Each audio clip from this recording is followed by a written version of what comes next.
Hello everyone, मैं निम्मी शर्मा स्वागत करती हूँ आपका आपके अपने यूट्यूब चैनल निम्मीज नॉलेज पॉइंट पर। तो आज आपके लिए कुछ नया लेकर आई हूँ। आपको पता है हिमाचल में टेट का शेड्यूल जारी हो गया है। तो ये जो टॉपिक है भारत की प्रमुख फसलें, ये बार बार पेपर में आता है। टेट के एग्जाम में आपको बार बार इसको देखने में मिलेगा।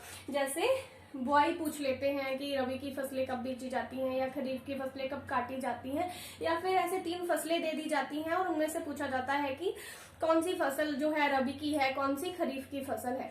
तो आज हम इसके बारे में पढ़ेंगे। तो अगर आपको वीडियो अच्छी लगे तो प्लीज वीडियो को पूरा अंत तक देखें और मेरे चैनल को सब्सक्राइब जरूर करें। तो आइए शुरू करते हैं। देखिए, भारत की प्रमुख फसलों में रबी की फसलें हैं, खरीफ की फसलें, जायद की फसलें हैं और नकदी फसलें। 4 प्रकार की फसलें हैं।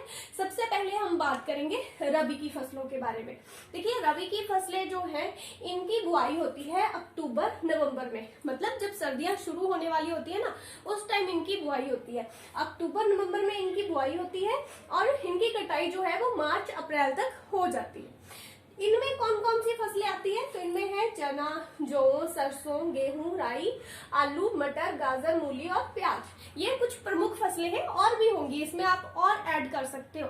ठीक है, आप देखिए, जब सर्दियां शुरू होने वाली होती है उस टाइम अक्टूबर नवंबर में इनकी बिजाई होती है, ठीक है, बुआई होती है इनकी, और मार्च अप्रैल में ये काट ली जाती है। तो ये कुछ इंपॉर्टेंट जो रबी की फसलें हैं जो पूछी जाती हैं वो मैंने एग्जाम्पल में दे रखी है। उसके बाद देखिए खरीफ की फसलें। तो खरीफ की फसलें जो है वो जून जुलाई में बीजी जाती हैं, जब बरसात का मौसम शुरू होने वाला होता है। ठीक है, जून जुलाई में ये बीजी जाती है और अक्टूबर नवंबर में इनकी कटाई हो जाती है। तो इनमें कौन कौन सी फसलें आती हैं खरीफ की फसलों में? गन्ना हो गया, धान है, बाजरा है, ज्वार है, मक्का, अरहर, तिलहन और सोयाबीन। तो ये सारी फसलें कौन सी हो गई? खरीफ की फसलें। इनकी बुआई जून जुलाई जब बरसात शुरू होने वाली होती है और अक्टूबर नवंबर में इनकी कटाई हो जाती है। तो ये कुछ एग्जाम्पल हो गए, गन्ना, धान, बाजरा, ज्वार, मक्का, अरहर, तिलहन, सोयाबीन। ठीक है, उसके बाद है जायद की फसलें। देखिए, जायद की फसलें जब रबी की फसलें काट ली जाती है ना, और जब खरीफ की फसलें बीजनी होती है उसके बीच का कुछ टाइम बच जाता है। जैसे मान लीजिए अगर मार्च में कटाई हो गई तो अप्रैल, मई, जून, जुलाई, तो ये जो बच जाते हैं ना, इनमें जायद की फसलें बीजी जाती हैं। ये जो जायद की फसलें होती है ये बड़ी जल्दी हो जाती हैं। ठीक है, बड़ी जल्दी पक के तैयार हो जाती हैं। तो मतलब 2-3 महीने के अंदर ही ये तैयार हो जाती है, ये फसलें जो जायद की फसलें होती हैं। तो इनकी बुआई मान लीजिए कि मार्च में शुरू होती है, कुछ लोग मार्च में बीज देते हैं, कुछ अप्रैल में बीजते हैं। ठीक है, और इनकी जो कटाई है वो जून जुलाई तक, मतलब मार्च से जुलाई तक इनका टाइम पीरियड होता है। मार्च में बीजी जाती है, ठीक है, और जुलाई तक इनकी कटाई हो जाती है। तो बड़ा छोटा सा टाइम पीरियड होता है इनका। तो इनमें कौन कौन सी फसलें आती हैं? इनमें आ जाती है, देखो, तरबूज हो गया, खीरा हो गया, खरबूजा है, उड़द है, मूंग है, ककड़ी। ठीक है, ये कुछ फसलें हैं जो जायद की फसलें हैं। ठीक है, उसके बाद देखिए नकदी फसलें। नकदी फसलों में जायद की फसलें भी आ जाती हैं, रबी की फसलें भी आ जाती हैं और खरीफ की फसलें भी आ जाती हैं। ठीक है, नकदी फसलें वो फसलें होती हैं जो आप व्यापारिक दृष्टि से उगा रहे हो। कोई भी अगर फसल आप खुद के उपभोग के लिए नहीं आप उगा रहे हो, ठीक है, आप उसको बेचने के लिए, उसको व्यापारिक दृष्टि से अगर आप उगा रहे हो ना, तो वो व्यापारिक फसल बन जाती है, वो नकदी फसल बन जाती है। तो ध्यान रखना है कि जो नकदी फसलें होती है इसमें ये वाली फसलें भी, कोई भी फसल आ सकती है उसमें। ठीक है, जो मेन नकदी फसलें हैं, जो व्यापारिक जो फसलें हैं वो मैंने लिखी हुई है। जैसे कपास हो गया, ये मेन नकदी फसल है। कपास है, गन्ना है, जूट है, तंबाकू है। ठीक है, तंबाकू भी बहुत इंपॉर्टेंट एक नकदी फसल है। उसके बाद चाय हो गई, कॉफी हो गई, और भी बहुत सारी चीजें। देखो, अगर आप गेहूं भी व्यापार की दृष्टि से उगा रहे हो ना, तो फिर गेहूं भी नकदी फसल हुआ।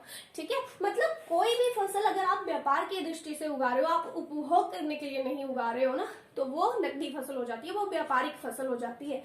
तो इनमें जैसे कपास है, गन्ना, जूट, तंबाकू, चाय, कॉफी, ये कुछ मेन है। ठीक है, अब यहाँ से क्वेश्चन कैसे आता है? यहाँ से क्वेश्चन आ जाता है, पहली बात तो 4 ऑप्शन दिए होते हैं आपको। जैसे मान लिया सरसों लिख दिया, बाजरा लिख दिया, खरबूजा लिख दिया और जूट लिख दिया। तो आपसे पूछा कि इनमें बताइए कि रबी की फसल कौन सी है, तो आपको देखना होगा कि उसमें सरसों जो है वो रबी की फसल है। ठीक है, इस तरह से क्वेश्चन आता है। एक क्वेश्चन आपको इस तरह से पूछा जा सकता है कि खरीफ की जो फसलें हैं उनकी कटाई कब होती है? तो खरीफ की फसलों की कटाई अक्टूबर नवंबर में हो रही है। ठीक है। और ये पूछ सकते हैं कि जो जायद की फसलें हैं उनका टाइम पीरियड क्या है, ठीक है, उनका समय पूछ सकते हैं। तो जायद की फसलें मार्च से जुलाई में होती हैं, ठीक है। रबी की फसलें कब बीजी जाती हैं, तो अक्टूबर नवंबर में बीजी जाती हैं, ठीक है। और ऐसे एक क्वेश्चन पूछते हैं कि कपास किस तरह की फसल है, तो कपास एक क्या है, नकदी फसल है। कपास एक नकदी फसल है, तंबाकू एक नकदी फसल है, ठीक है। ये छोटा सा टॉपिक था बट बहुत इंपॉर्टेंट है क्योंकि बार बार रिपीट होता है। और ऐसा नहीं है कि ये सिर्फ टेट में ही आएगा, जहां पर भी आपको जीके आना है ना, आपको हमेशा कोई एग्जाम तैयार करना है तो पहले अपना सिलेबस देख लेना है। तो अगर आपके सिलेबस में कहीं पर भी जीके है, जनरल अवेयरेंस है, ठीक है, आपको जनरल स्टडीज या जनरल अवेयरेंस आपके सिलेबस में है, तो वहां पर भी ये टॉपिक आपके लिए इंपॉर्टेंट हो जाता है। ये इंपॉर्टेंट है आप लोगों के लिए, ठीक है। तो ये जरूरी नहीं है कि टेट में ही आएगा, और भी बहुत सारे एग्जाम्स हैं जहां पर ये आपके काम आ सकता है। तो अगर वीडियो अच्छी लगी हो तो प्लीज लाइक करें, शेयर करें और कमेंट में अपने व्यूज जरूर बताएं। अगर कुछ आप ऐसे कोई टॉपिक चाहते हैं जिन पर आप वीडियोस चाहते हैं, जिनमें आपको कंफ्यूजन है, तो आप कमेंट बॉक्स में लिख सकते हो। मैं कोशिश करूंगी जल्दी से जल्दी उस टॉपिक के ऊपर वीडियोस बनाने की। और भी अगर आपको कुछ भी आपको अपने व्यूज देने हैं तो आप दे सकते हो। Thank you.